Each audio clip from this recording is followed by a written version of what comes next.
Today, let's consider the story of a certain disciple. I'm going to talk to you about a guy named Ananias. Acts chapter 9, verses 10, 11, and 12, where we read, "Now there was a certain disciple at Damascus named Ananias. And to him the Lord said in a vision, 'Ananias.' And he said, 'Here I am, Lord.' So the Lord said to him, 'Arise and go to the street called Straight, and inquire at the house of Judas for the one called Saul of Tarsus, for behold, he is praying.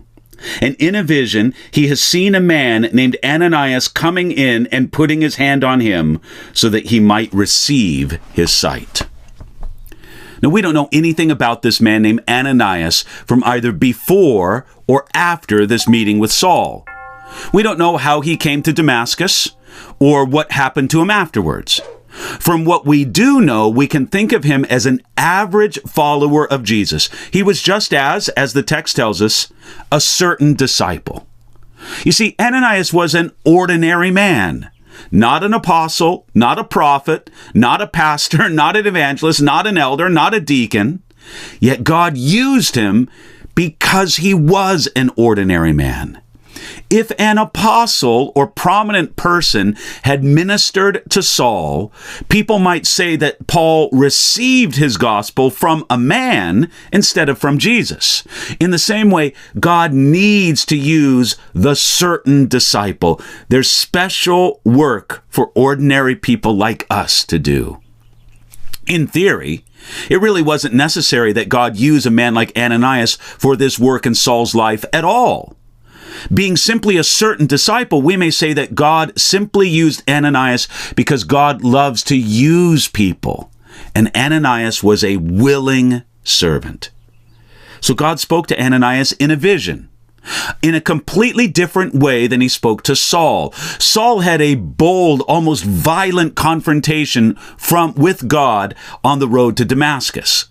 But Ananias heard the voice of God sweetly in a vision, where God called Ananias and he obediently responded. To say, "Here I am, Lord," it's a perfect response to God. In the case of Ananias, the vision from God was specific. God told him about a specific street, that's the street called Straight, a specific house, the house of Judas, a specific man, one called Saul of Tarsus, a specific thing the man was doing, he is praying, and a specific vision that the man had had, a vision he has seen a man named Ananias. Now that specificity was necessary and important because God asked Ananias to do something bold and dangerous in meeting Saul, the great persecutor. He needed confirmation along the way that God was guiding him and that God would give him ways to confirm this.